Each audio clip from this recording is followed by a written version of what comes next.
pump.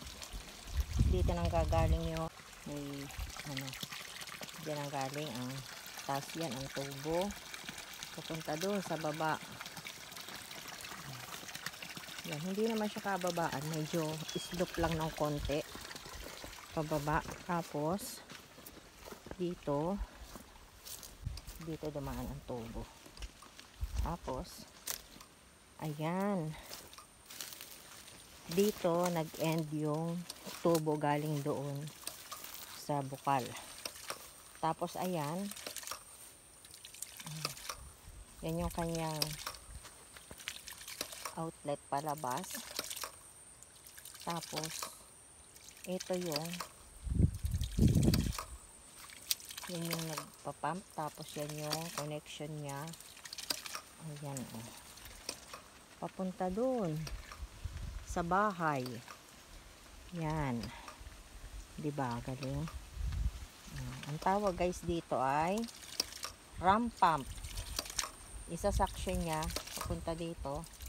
Tapos magkakameron dito ng pressure.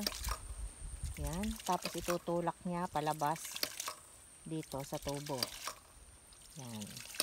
Ito ay open. Itong isa ay close. Ito ay close. Ito naman ang open. Ang galing, diba? Yan yung tubo. Okay. Tapos papunta sa bahay. Ayan. Ayan na. Pabalik sa bahay yung tubig. Ayan, tapos guys, pagkagaling doon sa ram pump, ay pupunta siya dito sa drum. Yan ang aming drum. Yan, tapos ito yung connection. Ito, papunta na ang CR. Yang nakadiretso. Tapos, ayan, ay papunta ng lababo. Ayan o. Papunta sa aming lababo. And, dahil ito ay drum, at continuous ang flow ng water, ay meron yang hose. Ito. O, ayan na guys. O, ayan, may tulo na yung galing dun sa overflow. Ayan, dito yan sa drum. Pagka umawas na dun, pagka napuno na, dun na siya pupunta sa overflow. Ayan, dyan. Papunta doon sa fish pond. Ayan, ganyan.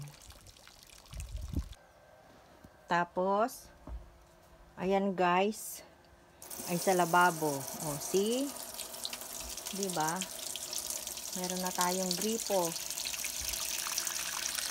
dito sa ating bahay sa farm. Meron din yan guys dito sa loob ng CR. Ayan o. Yan. And meron din tayo ditong bidet. Ayan ang ating bidet. Ayan o. Diba? Yan ang ating bidet. Hindi pa naaayos ni Father. Kaya medyo meron pang leak. Ayan. Pero meron pa rin ako dito mga naka-stack na water. Just in case kasi na umulan, lumabo yung tubig. Meron tayong magagamit na hindi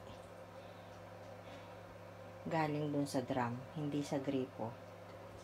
So, ayan guys. Puno pa rin ito. Ayan. Puno pa rin yung mga lagayan ko ng tubig. Kasi si panik ako yung pag walang tubig.